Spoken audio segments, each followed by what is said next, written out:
the house in Willisca where the Axe massacre took place. An estate in Willisca, Iowa, is a favorite haunted house for ghost hunters and horror fans. In 1912, a massacre took place here. 6 children and 2 adults were axed to death by unknown assailants. What exactly happened that night is still unknown. In 1994, the house was purchased by new owners, and as a result of restoration, the mansion acquired the appearance of the very place of the tragedy of 1912. So the house was turned into a tourist attraction, and now you can spend the night here for $428. Visitors to the hotel often notice that all sorts of devilish things are going on in the house, such as a ghost walking around with an axe and children's screams. According to Vice, November 2014 was particularly dark for the owners of the house.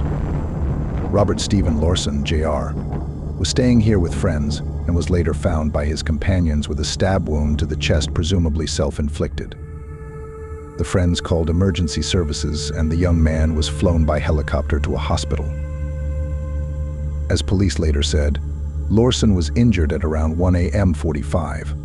Around this time in 1912, mass killings began on the estate. Lawson recovered from his wounds, but never revealed what really happened that night. The incident upset the estate's owner, Martha Lynn. Of course, the house got publicity, but not at all what I expected. I wouldn't want visitors coming here to worry that something like this might happen to them. The house is still open to tourists day and night. Anyone can visit the place, rent it for any length of time, and spend as much time there as they want.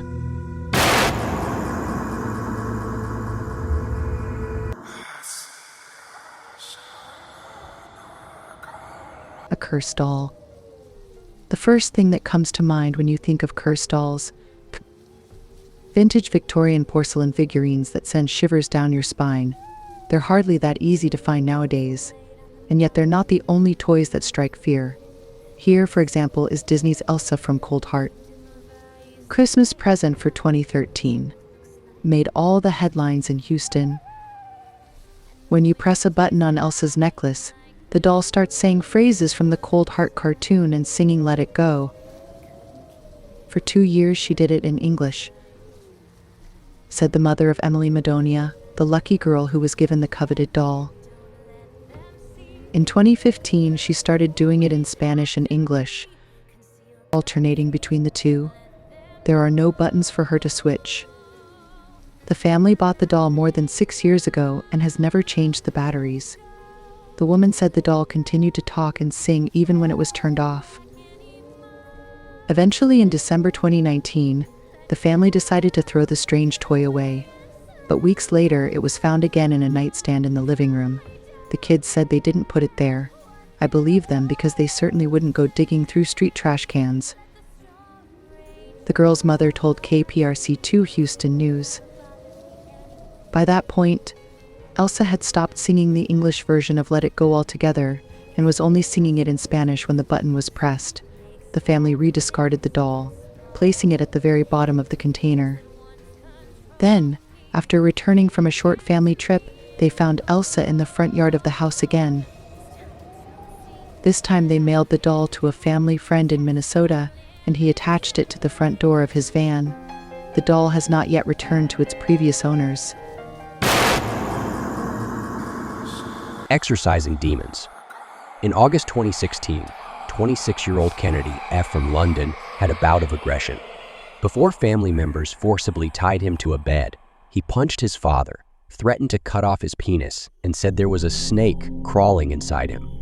According to the BBC, the court heard that over the next 3 days, the family tried to cure Kennedy through abstinence and prayer. His brother Colin F. told police, "It was obvious it was inside him. We mistook it for a demon because it wasn't a living thing. It was trying to kill him. We had to restrain it. If we didn't, it could have harmed our family."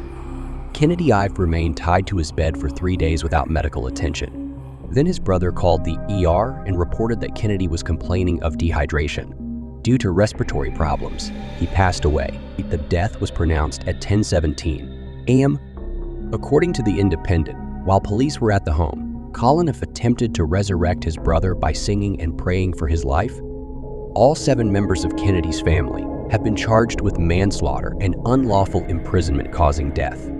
An autopsy revealed that Kennedy suffered more than 60 injuries, some resembling bites. His father and brothers were also injured.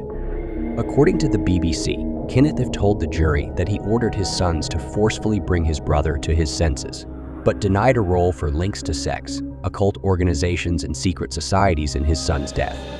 On March 14, 2019, after 4 days of deliberations, the jury acquitted all family members. Walls made of animal corpses. In 2015, the Bretches family from Auburn, Pennsylvania, decided to go about insulating their home.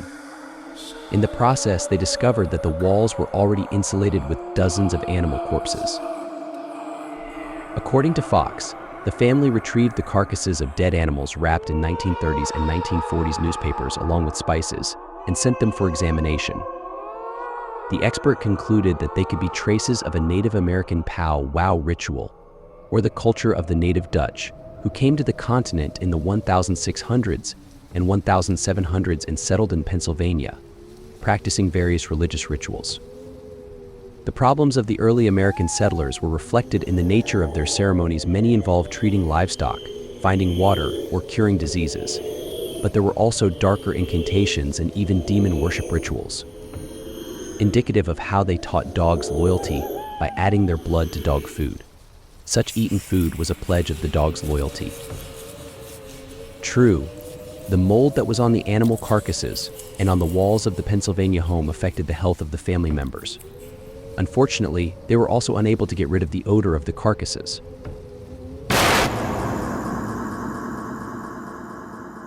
Devil worship in Florida. In 2012, friends of 35-year-old teacher Danielle Harkins of St. Petersburg, Florida, noticed that a friend had begun to dabble in demonic rituals. Soon after, she was arrested on charges of abusing former students.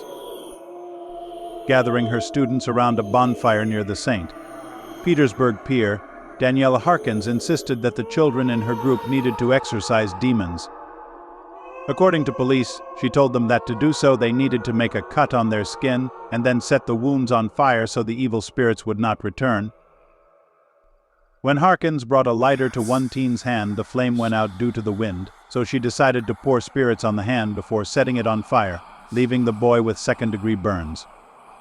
Another boy was left with a cut on his neck from a broken bottle, a wound the teacher cauterized with a red-hot wrench. Police learned about the incident from one of the teenagers who participated in the ritual. The others did not tell their parents or comment on the events after Harkins' arrest. She was charged with aggravated battery and child abuse. Harkins never admitted what religion drove her to do such a thing. She did not disclose what she was trying to accomplish by her actions, police said.